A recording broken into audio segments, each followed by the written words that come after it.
Somebody's home, Scott. What's going on down there, Sam? It's the Falcon. I had a sensor trip, but I'm not seeing anything. Wait a second. Abort, Scott. Abort now. It's okay. He can't see me. I can see you. He can see me.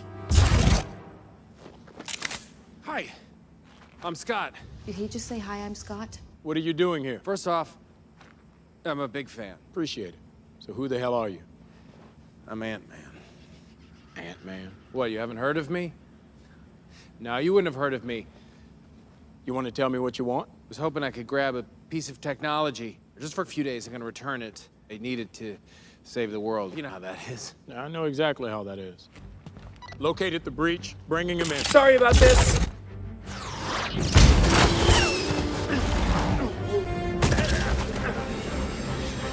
Breach is an adult male who has some sort of shrinking tech.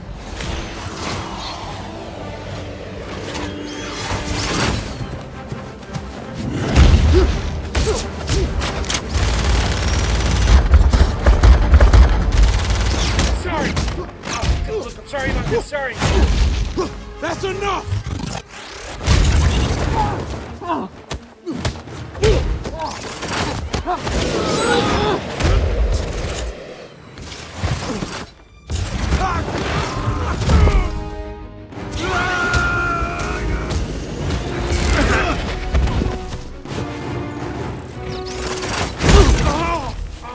Anthony, little help. Cerita Ant-Man ni lah antara cerita Marvel yang cikgu paling suka sekali tengok sebab dia punya aksi dia dan memang cikgu punya favourite character lah dalam Avenger. Cikgu memang suka Ant-Man dan sebab dia boleh jadi kecil, dia boleh jadi besar kan. So seronok nak tengok cerita macam ni dan saja share kat sini sebab dah lama sangat tak tengok wayang, okey.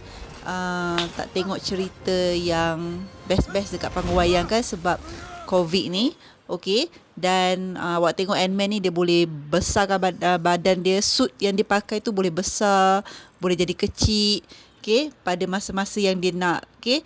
Ini adalah pengenalan kita untuk topik 1.3 iaitu pencanggahan fizikal. Kita masih lagi dalam bab 1, penyelesaian masalah inventif. Masihkah pelajar ingat lagi tentang proses penyelesaian masalah inventif? Pada video kali ini, kita akan fokus kepada 3 fasa di dalam proses penyelesaian masalah inventif.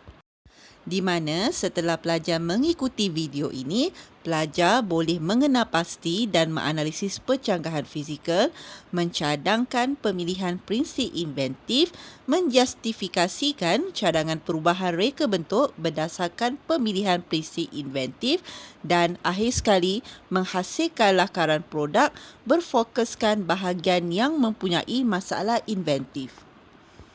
Bagi memudahkan semua pelajar untuk memahami apa yang akan dipelajari dalam video kali ini, apa kata kita lihat dahulu situasi yang dihadapi oleh Damia ini. Damia telah membeli sebuah rak pakaian yang diperbuat daripada besi untuk menggantung pakaiannya. Namun, rak tersebut sukar untuk dialihkan setiap kali Damia ingin mengemas rumah. Kita mulakan dulu dengan pencanggahan fizikal. Pada fasa 2 dalam proses penyelesaian masalah inventif, konsep pencanggahan fizikal digunakan. Apakah itu pencanggahan fizikal? Pencanggahan fizikal adalah keadaan yang berlawanan antara satu dengan yang lain yang diperlukan dalam suatu objek.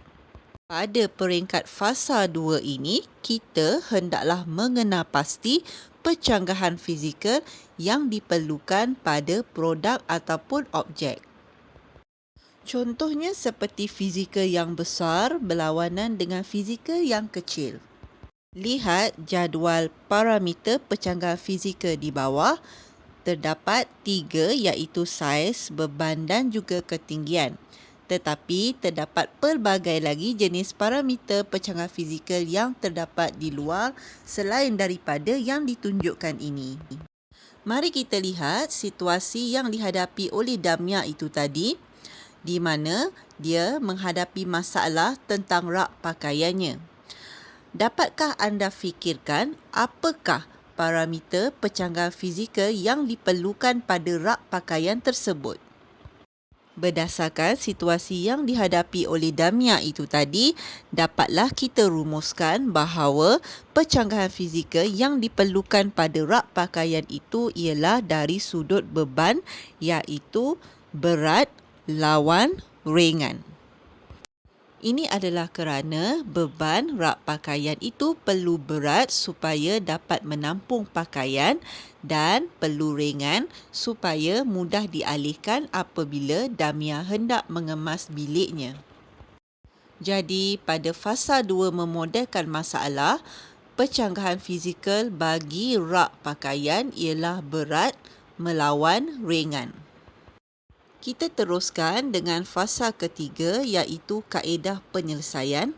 Terdapat 2 kaedah penyelesaian iaitu kaedah pemisahan ruang dan juga kaedah pemisahan masa. Pada fasa ini, pelajar perlu memilih salah satu kaedah pemisahan ini untuk menyelesaikan masalah inventif. Jadi, bagaimanakah hendak menentukan kaedah pemisahan yang sesuai? Kita lihat dahulu apa yang membezakan antara kaedah pemisahan masa dan juga kaedah pemisahan ruang. Kaedah pemisahan masa adalah kaedah di mana pencanggahan fizikal yang terdapat pada produk berlaku pada masa yang berlainan. Manakala bagi kaedah pemisahan ruang pula, pencanggahan fizikal itu berlaku pada masa yang sama. Untuk memudahkan pelajar menentukan kaedah pemisahan manakah yang sesuai, di sini soalan penentuan kaedah pemisahan digunakan. Dengan membuat soalan penentuan ini, pelajar dapat mengenapasti jenis kaedah pemisahan yang sesuai digunakan. Mari kita lihat balik situasi Damia itu tadi. Kita telah menentukan parameter pencanggahan fizikalnya iaitu berat melawan ringan. Berdasarkan situasi Damia itu tadi, bagaimanakah kita hendak mengenapasti adakah kaedah penyelesaiannya menggunakan kaedah pemisahan masa ataupun kaedah pemisahan ruang? Kita lakukan soalan penentuan kaedah pemisahan. Adakah rak pakaian itu perlu berat atau ringan pada masa yang sama? Kita lihat Damia menghadapi masalah apabila hendak mengemas rumah. Mengemas itu dilakukan pada waktu yang berlainan. Maka, rak pakaian itu perlu berat dan ringan pada masa yang berlainan. Bermaksud pencanggahan fizikal berat dan ringan rak pakaian itu berlaku pada waktu yang tidak sama. Maka, dapatlah kita ketahui bahawa jenis kaedah pemisahan yang sesuai digunakan adalah kaedah pemisahan masa. Kita teruskan dengan fasa yang terakhir dalam proses penyelesaian masalah inventif iaitu memilih model penyelesaian spesifik. Seperti yang telah kita tahu, terdapat 2 jenis kaedah penyelesaian iaitu kaedah pemisahan masa dan juga kaedah pemisahan ruang. Setiap kaedah ini dibekalkan dengan pilihan-pilihan prinsip inventif. Terdapat 7 prinsip inventif pada setiap kaedah pemisahan. Setelah kita mengenal pasti jenis kaedah pemisahan pada fasa yang ketiga, kita boleh memilih satu atau menggabungkan beberapa prinsip inventif yang dibekalkan bagi menyelesaikan masalah yang dihadapi. Mari kita kembali semula kepada masalah yang dihadapi Damia tadi berkaitan dengan rak pakaiannya. Pada fasa 3, kita telah pun mengetahui bahawa kaedah yang sesuai digunakan untuk mengatasi masalah damia ialah kaedah pemisahan masa. Kita lihat prinsip inventif yang digunakan untuk menyelesaikan masalah inventif yang dihadapi dalam kaedah pemisahan masa ini. Fikirkan yang manakah prinsip inventif yang sesuai digunakan untuk mengatasi masalah ini.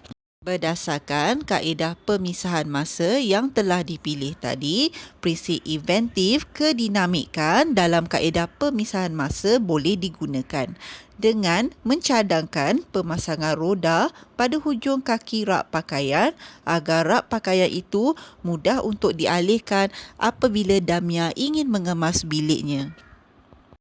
Maka pelajar boleh menghasilkan lakaran perubahan produk rak pakaian berdasarkan masalah inventif secara kreatif. Di sini adalah beberapa contoh idea lakaran bagi mengatasi masalah damia ini. Inilah dia proses penyelesaian masalah inventif. Bagaimana diharapkan pelajar semua dapat memahami apa yang disampaikan dalam video ini. Untuk itu, sekian saja. Terima kasih dan kita jumpa lagi.